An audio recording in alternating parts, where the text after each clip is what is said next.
Hey Clashers, there's a lot of critique right now about the current state of the game in Clash of Clans. From a lot of equipments which are getting released nearly monthly at this point, which are then really hard to actually unlock or even upgrade for free-to-play players, to as well way too many offers in the shop, and then obviously the current meta where people are saying it's too easy, it's too hard, or it's just too okay. I thought we would take a look at a couple of those topics, and for that, I think we have to start in the beginning. And for that, we take a look at the player numbers. Sadly, there's no official player numbers, so we take the numbers from activeplayers.io, from a third-party website, which we can then consider as like directional and see if we can get anything out of it. If we take a look at like when Town Hall 15 was added, because that is kind of the latest thing we want to compare things, it's in 2022 in December update.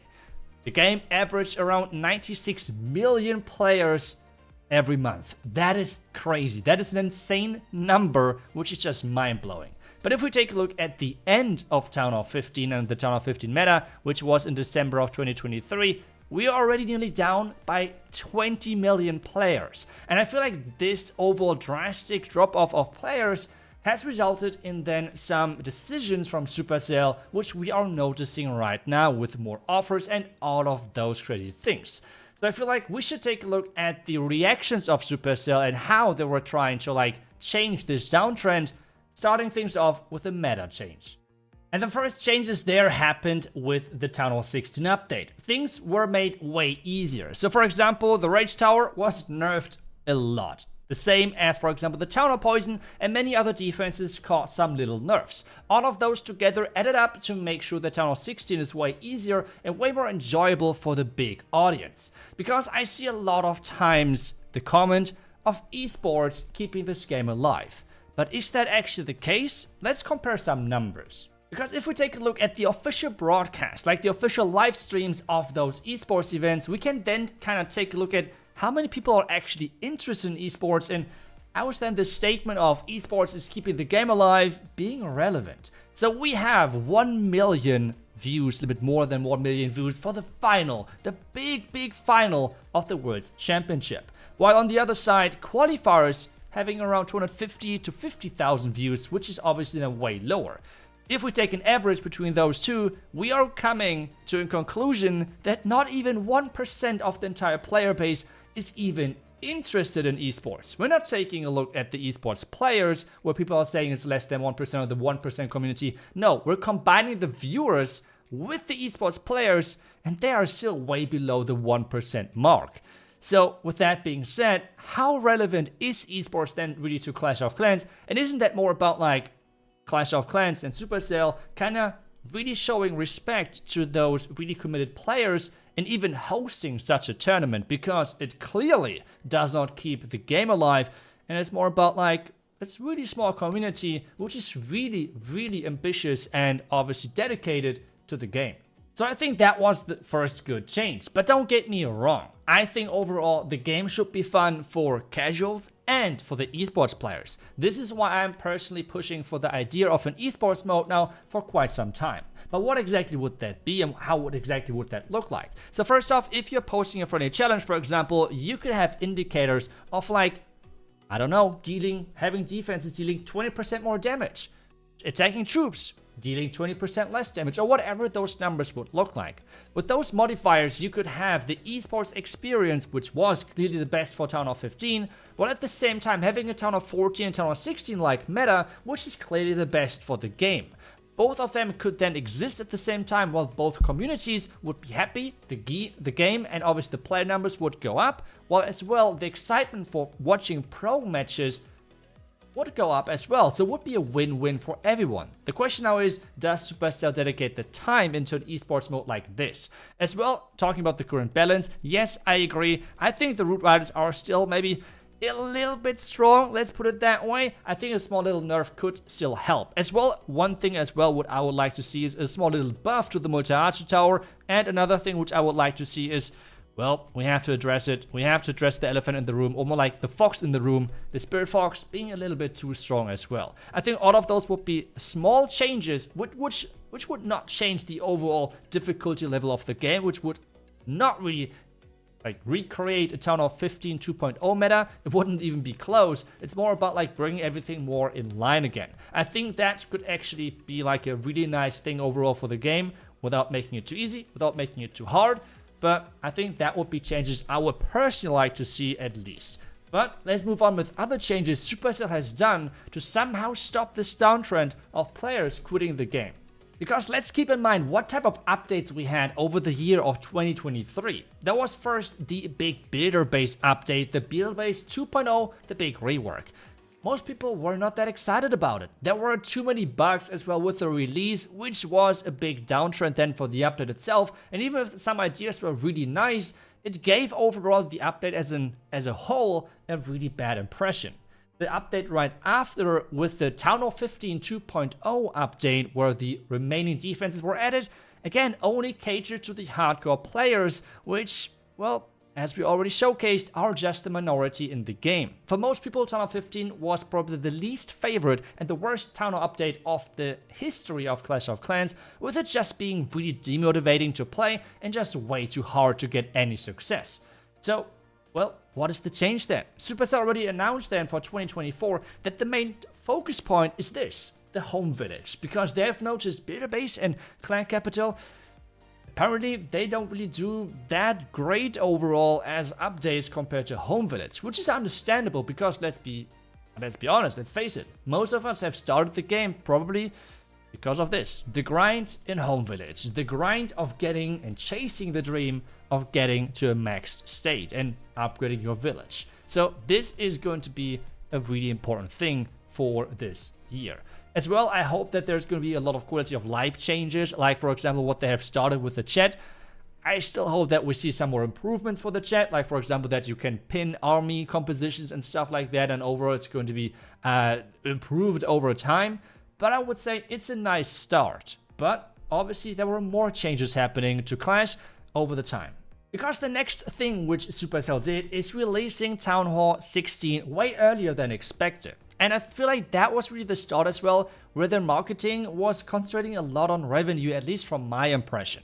And you kind of can like it or dislike it, but for example, the announcement of Town Hall 16 was suspiciously close to then the Black Friday offers. It was pretty much one day before that. So that as well could be a coincidence, but let's be honest, it felt like kind of obvious that Supercell was like, well, a lot of people are well upgraded on Town Hall 15 and they don't really see the reason of buying offers. So let's announce that Town Hall 16 is around the corner, so people are buying those offers again. At least that was like my honest impression of it. So that was as well the start of where we have gotten so many offers in the shop, and that's like crazy. Like every single time we have, pretty much every single week we have offers in the shop. The Dark Elixir rune as well, which I have to admit I'm buying most of the time to like be prepared for future updates and stuff. Yes, I'm guilty of that, and I have to be honest, I don't really see a big problem with that. I might be biased on this, but as someone who's obviously spending money on the game, those offers are way cheaper than I would actually, like if I would actually buy gems, for example. And that is as well a big thing. Talking about gems, by the way, you can see I have 260,000. That's not about a flex. I really want to make sure that all of you who have played Clash Mini, yes, RIP Clash Mini was killed unfortunately, but if you have spent any money in there, you can transfer your gems to an active right now Superstar game. So that's what I did, and take a look at that. I've received all of the money which I have spent to Clash Mini, then in gems in Clash of Clans. So remember, if you have not done that so far, and if you have played Clash Mini and spent money there, make sure to do that. But talking a bit more about the Town Hall 16 update, there was a new feature introduced, which were the equipments. And this feature on its own, the idea behind this feature, to me has to be one of the top 3 updates of all time. I would maybe consider like the Clan War League one of those top 3 as well, or maybe the rework of the Legend League. Either way, it has to be one of the highest ranked updates in my opinion of all time.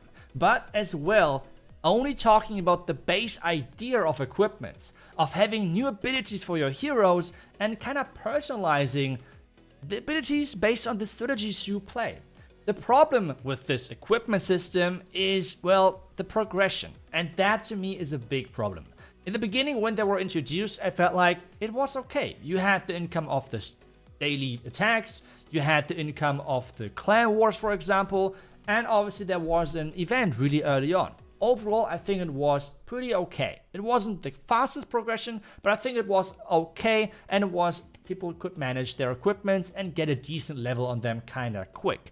But now with the addition of equipments pretty much every single month on average, or even more equipments, with having recently 2 new Royal Champion equipments, it is getting really hard to keep track. And that to me is a problem. Not being able to somehow even stay close to this progression is to me a big problem. So there is the comparison between the Town Hall 16 update and update rhythm overall and the equipments. Because I have done already a video where I say that I kind of like the switch from every 18-month new update to every 12-month, because Supercell as well with this change has reduced the upgrade times and the upgrade costs drastically to make this change somehow good in a good way, that we have more content and it's a quicker progression. They have not done that for the equipment. They have just added a ton of different equipments, epic and common now, without really increasing the progression. And that to me is the big problem. So I really hope that they're going to do that. They're going to somehow work on that, because that to me right now is really frustrating. If I do, for example, a video on the Fireball, I know that the majority, like 99% or even more players, cannot probably play this strategy, which I'm showcasing right now, but I'm enjoying it right now so much. So what do I do there? Do I then play something different, which I maybe play and enjoy less? But do I keep playing the Fireball because that's what I'm enjoying right now so much? It's a really weird thing, and I really hope that Supercell is going to improve that. Another thing is that people need to get access to the max equipment in some way to test it. There's 2 options in my opinion. First off, creating a potion, which can be a bad thing as well, because you can take advantage of this potion for Clan Wars, for Clan War League and so on, which I feel like is not really serving the idea of that potion, because in my opinion, it should be mainly used to test the equipments, to find the equipments you want to upgrade, with how hard it is to actually get the ores to upgrade equipments in general. Another option to me, which I kind of like better, is to have the equipment which you can unlock during the event. So right now during the Fireball event, you should have the Fireball equipment maxed out over the duration of the event. So you can play it, you can test it, and then you can decide after if you want to actually unlock the Fireball and if you actually want to invest resources into it to upgrade it.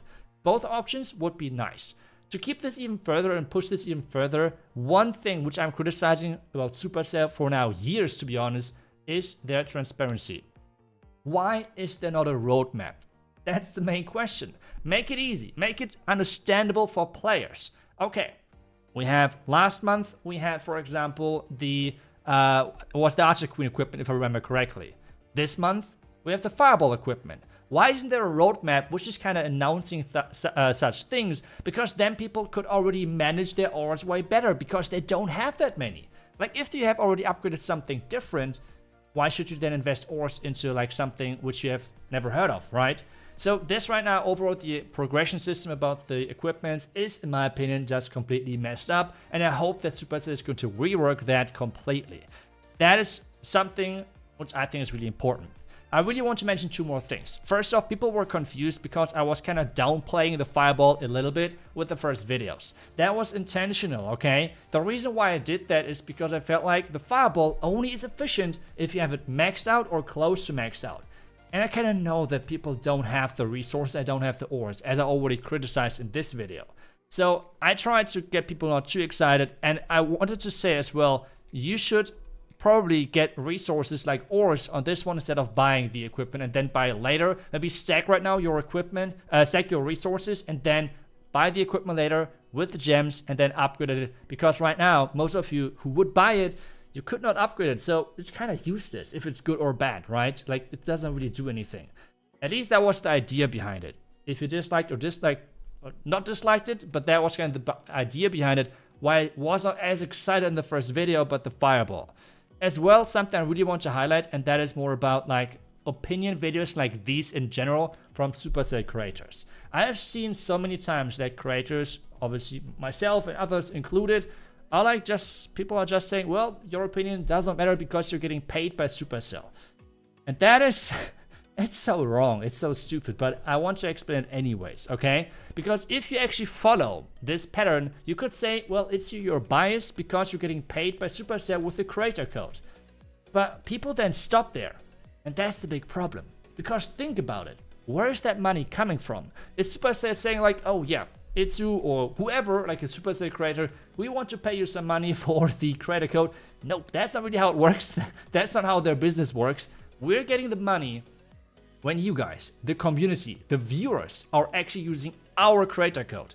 So if you're saying we are biased, this would mean that we're biased towards the viewers because they are in the end paying us. Because Supercell is only the company which is then giving us the money, but the money is coming from you guys. So this argument of like we are biased towards Supercell, where is that coming from? Guys, please think about it before doing all of that. And in the end, doing videos like this where I'm criticizing a lot is not like changing anything. As long as creators are not insulting anything, it's like totally fine for Supercell. Please do not misunderstand that. And the one big thing I'm asking for, respect people's opinion. You can disagree with them, but not disrespect them with like, oh yeah, you're getting paid or whatever, because it is not the case. In those videos, I'm sharing my opinion, what I think and what I've collected about the years of playing this game and what I have seen from comments, from different things, and it's my point of view, it's my opinion, and I'm not trying to like, I don't know, cater towards Supercell with this. I'm not trying to cater towards the viewers. I'm just sharing my own opinion. And this is something really important for me. And I want to share it then of this video as well. So thank you so much for watching till the end. Hopefully I will see you guys back tomorrow with the next one. Until then, see ya and bye bye.